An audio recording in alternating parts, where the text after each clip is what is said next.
નમસ્કાર દોસ્તો, સ્વાગત છે આપ સૌનું એક નવા વિડીયોમાં. અત્યારે આપણે નીલકંઠ ધામ પોઈચામાં છીએ. ઘણા સમયથી કોઈ વિડીયો નથી બનાવ્યો. આજે ઈચ્છા થઈ કે ચલો સ્વામિનારાયણ જે મંદિર છે તમને તો ખબર હશે, તો એની મુલાકાત પણ લેતા આવીએ. સરસ રીતે દર્શન કરીશું, તમને પણ કરાવીશું. અત્યારે આપણે પાર્કિંગમાં છે, ગાડી મૂકી દીધી છે અને પછી આપણે મંદિર તરફ પ્રયાણ કરીએ છીએ. એન્ટ્રી આ તરફ છે. આ જે છે જો પાર્કિંગ એરિયા છે.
પાછળ જે મંદિર છે એ નીલકંઠ ધામ પોઈચા છે, એને સ્વામિનારાયણ મંદિર પણ કહે છે.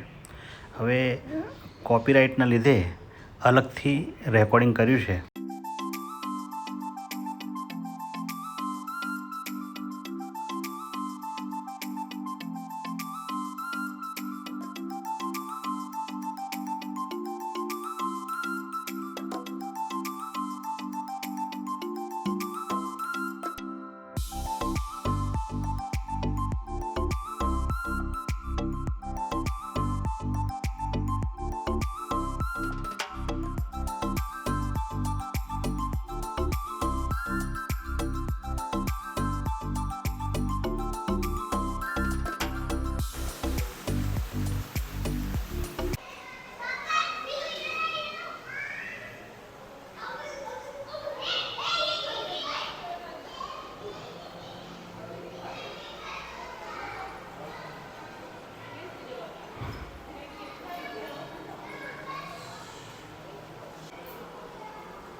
અહીંયા લક્ષ્મીનારાયણ છે.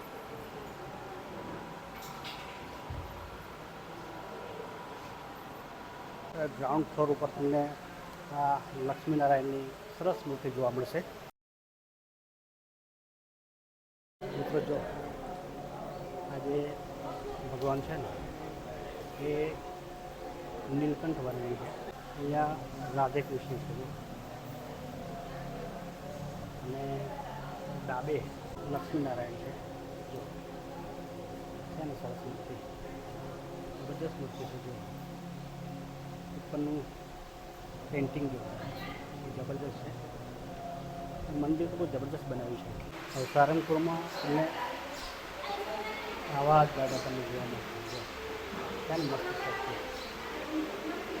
ભગવાન હનુમાન દાદાની ખાસ મૂર્તિ છે અહીંયા. હવે અહીં મંદિર જુઓ, બહારથી કંઈક આવું મંદિર છે.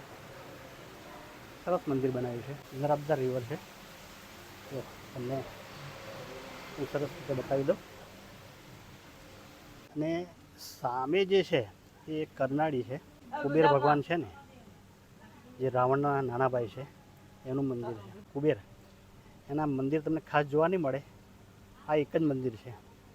ક્યારેક દર્શન કરીશું. મિત્રો હવે મંદિર વિશે તમને થોડું જણાવું તો આ જે મંદિર છે ને એ 24 એકરમાં બન્યું છે. આનો જે કુલ વિસ્તાર છે 105 એકર છે. બહુ વિશાળ જગ્યામાં છે. અને તમને બીજી વાત કરું કે અહીંયા નાની મોટી મળી કુલ 1100 મૂર્તિ છે.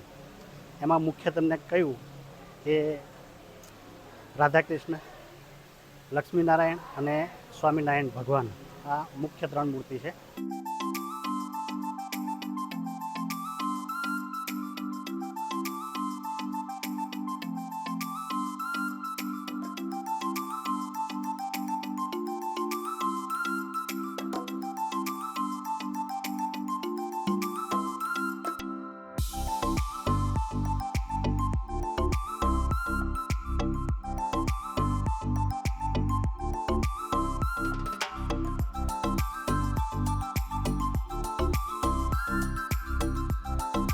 આ નીલકંઠ સરોવર છે અને આ નીચે જે બધા ફરે છે ને એ વિષ્ણુ ભગવાનના જે 24 અવતાર છે એના સ્ટેચ્યુ છે.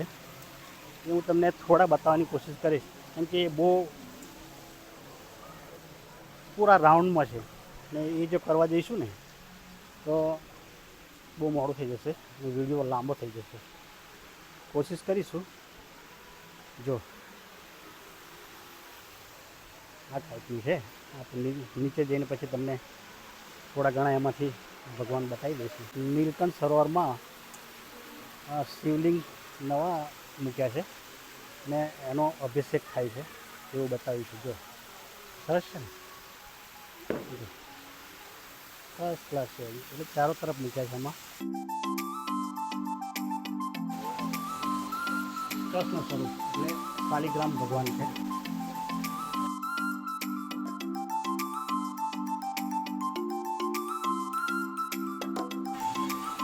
વારા સ્વરૂપ.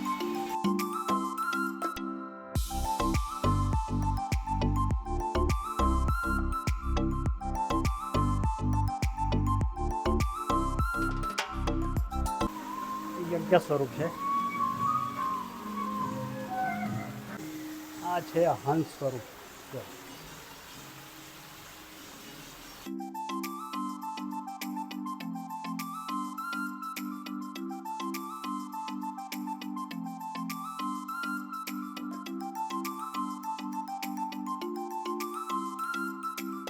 એ છે મોહિની સ્વરૂપ. જો બતાવ્યું છે નારદ સ્વરૂપ.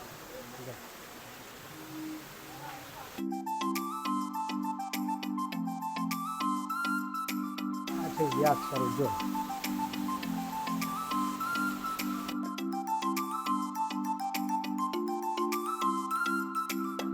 છે ધન્વંતરી સ્વરૂપ.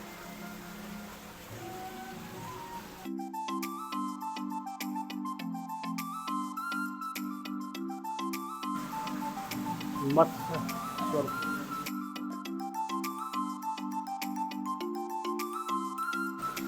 વામન સ્વરૂપ છે. જો આ બુદ્ધ સ્વરૂપ. જો બુદ્ધ ભગવાન અહીંયા જો કલ્પિત સ્વરૂપ.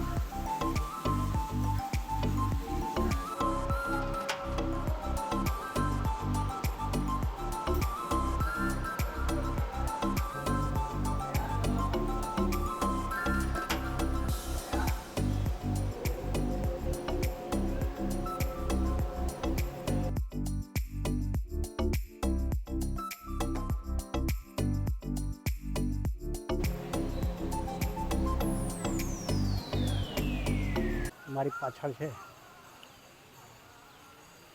નીલકંઠ ધામ પોઈચા સ્વામિનારાયણ મંદિર પણ કહે છે. હવે એના વિશે થોડી હું માહિતી આપું તો કે આ જે મંદિર છે એ રાજકોટ ગુરુકુલ એમની નિગરાણીમાં બન્યું છે. ઓક્ટોબર 2013માં આ મંદિર પબ્લિક માટે ખુલ્લું મૂકેલું. હવે આ જે મંદિર છે એના આર્કિટેક્ચર છે શ્રી દેવ કૃષ્ણદાસજી, આચાર્ય રાકેશ પ્રસાદજી અને ધર્મ વલ્લભ દાસજી. 28 ઓક્ટોબર 2013માં આ મંદિર પબ્લિક માટે ખુલ્લું મૂકેલું. અગાઉ તમને માહિતી આપી કે આ જે મંદિર છે એ 24 એકરમાં બન્યું છે. આનો જે કુલ એરિયા છે એ 105 એકર છે. 108 ગૌમુખ છે એ એકદમ શુદ્ધ પાણી આવે છે. એમાં તમે જો હવે સામે દેખાય છે ને એવા 108 ગૌમુખ છે આખા રાઉન્ડમાં. એ અંદર તો નથી જતા, તમને બહારથી આ ટાઈપનું બતાવી દઈએ. આ ટાઈપના જ છે બધા ગૌમુખ. તો તમારે નાહવું હોય, પાણી પીવું હોય તો પણ પી શકો એટલું શુદ્ધ પાણી છે.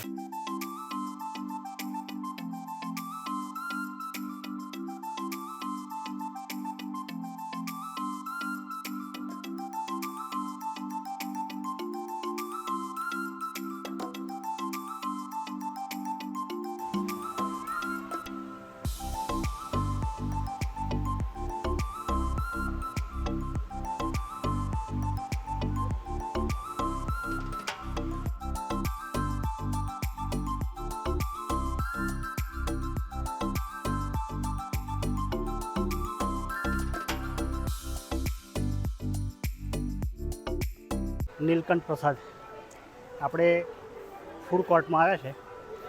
અહીંયા ફાસ્ટ ફૂડ પણ છે ને બીજું તમારે ગુજરાતી થાળી, પંજાબી થાળી જમવું હોય ને તો એ પણ છે. હું તમને છેલ્લે બતાવી દઉં છું. પહેલાં આપણે અમારે જે નાસ્તો કરવો છે એ પહેલાં કરી લઈએ, પછી તમને બાકીનું બતાવીશ. તે અહીં ફાસ્ટ ફૂડમાં 2 સમોસા મંગાવ્યા છે અને 2 વડાપાઉં. અત્યારે આનો નાસ્તો કરી લઈએ, પછી જોઈએ હવે વધારે ભૂખ હશે તો બીજું મંગાવી લઈશું. બીજું દાબેલી મંગાવી છે, સસ્તી છે, 10-10 રૂપિયાની છે. હવે એક પાઉંભાજી હું તમને બતાવી દઉં, પછી આઈસ્ક્રીમ ખાઈ લઈશું. એટલે આજનું જે મેન્યુ છે એ પૂરું. ને આ જે છે બીજી પાઉંભાજી છે. થોડુંક આવ્યા છે તો ફાસ્ટ ફૂડ ખાઈ જ લઈએ. આમાં શું છે કે ગુજરાતી થાળી, પંજાબી તો આપણે રોજ ખાઈએ છીએ. અને પૂછ્યું કે ગુજરાતી થાળી 70 રૂપિયા છે અને પંજાબી 120 રૂપિયા. પણ ચલો આપણે ફાસ્ટ ફૂડમાં ચલાવીશું. 2 આઈસ્ક્રીમ મંગાવ્યા છે જુઓ. એટલે આજે તો બધું ફાસ્ટ ફૂડ ઉપર જ છે. જમવાનો ટાઈમ થઈ ગયો છે ને, 12:25 થઈ છે એટલે ફૂલ પબ્લિક છે અહીંયા.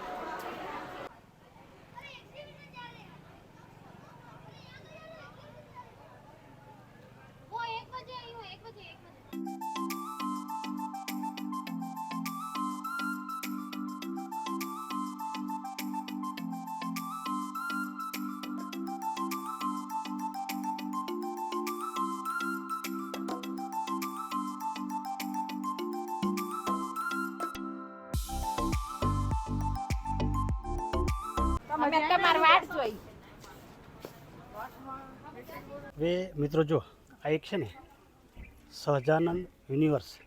આમાં જે જોવા જેવું છે ને એ બધું અહીંયા આપેલું છે. ભવ્ય ગરુડ ગેટ, નંદ બાબા કા ઘર, બધું ઘણું બધું છે. અને એક 151 ફીટની ઊંચી ભગવત પ્રતિમા છે. આનો જે ટાઈમ છે ને એ 1 થી 6નો છે અને લગભગ પર પર્સન અહીંયા જો 200 રૂપિયા ટિકિટ છે, પણ તમને બધું ચાલીને જ જોવું પડે. હવે જો આ એક પાર્ટ છે. હવે તમને ક્યારેક સમય મળે ને ત્યારે આ પણ જોવા જેવું છે. તમારે ચાલવાની બહુ એ ના હોય તો મેં એક વિડીયો બનાવેલો છે આનો, તમે એની લિંક આપી દઈશ, તમે જોઈ શકો છો. ચાલો આ ટાઈપનું છે.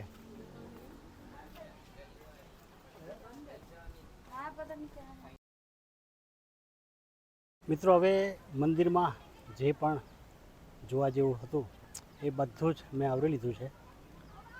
લગભગ જેટલી ઉપલબ્ધ માહિતી મારી પાસે હતી એ પણ મેં જણાવી દીધી છે. હવે કંઈ બાકી રહેતું નથી. હવે ઘર તરફ જવા માટે પ્રયાણ કરીએ છીએ. વિડીયો હવે અહીંયા જ એન્ડ સમજવાનો. બીજા વિડીયોમાં જલ્દીથી મળીશું. ત્યાં સુધી જય હિન્દ, જય માતાજી.